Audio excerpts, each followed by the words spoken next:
Hema committee റിപ്പോർട്ടിൽ പരാമർശിച്ചിരിക്കുന്ന 15 അംഗ പവർ ഗ്രൂപ്പിനെ സംബന്ധിച്ചുള്ള ചർച്ചകൾ മലയാള സിനിമയിൽ മാത്രമല്ല സോഷ്യൽ മീഡിയയിൽ ഒന്നടങ്കം മുറുകുകയാണ്.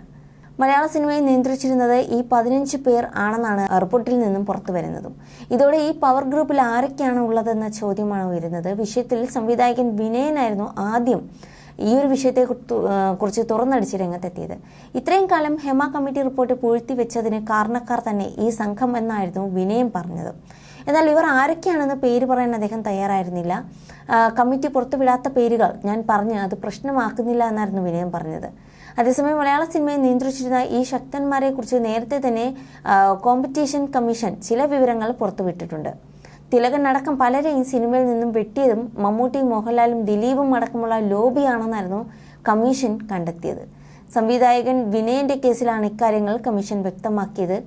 നീണ്ട നിയമ പോരാട്ടത്തിനൊടുവിൽ സംവിധായകൻ വിനയന് മേൽ ഏർപ്പെടുത്തിയിരുന്ന വിലക്ക് നീക്കിക്കൊണ്ട് 2017 കോമ്പറ്റീഷൻ കമ്മീഷൻ വിധി പുറപ്പെടുവിച്ചത്. ഇതിലാണ് സിനിമയിലെ ലോബിയെക്കുറിച്ചുള്ള പരാമർശം ഉള്ളത്.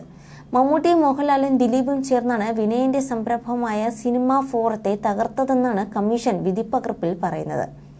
കുറഞ്ഞ ബജറ്റിൽ പുതുമുഖ താരങ്ങളെ വെച്ച് സിനിമയെടുക്കാൻ വിനയം നടത്തിയ ശ്രമമായിരുന്നു ഫോറം. അതേസമയം തന്നോട് വ്യക്തിപരമായി മമ്മൂട്ടിക്കും മോഹൻലാലിനും വിരോധമില്ലെന്നും നേരത്തെ ഒരു അഭിമുഖത്തിൽ വിനയൻ തന്നെ പറഞ്ഞിട്ടുണ്ട്. പ്രശ്നങ്ങളുണ്ടായ സമയത്ത് തനിക്കൊപ്പം നിന്നത് അന്ന് മമ്മൂട്ടിയാണ്. വിനയനോട് ചെയ്തത് ശരിയായില്ലെന്ന് അദ്ദേഹം അമ്മയുടെ ജനറൽ ബോഡി യോഗത്തിൽ പറഞ്ഞിരുന്നതായി വിനയൻ പറഞ്ഞിരുന്നു. ദിലീപിനൊപ്പം ഉള്ളവനാണ് എല്ലാ പ്രശ്നങ്ങൾക്കും കാരണമായതെന്നും വിനയൻ കുറ്റപ്പെടുത്തിയിരുന്നു.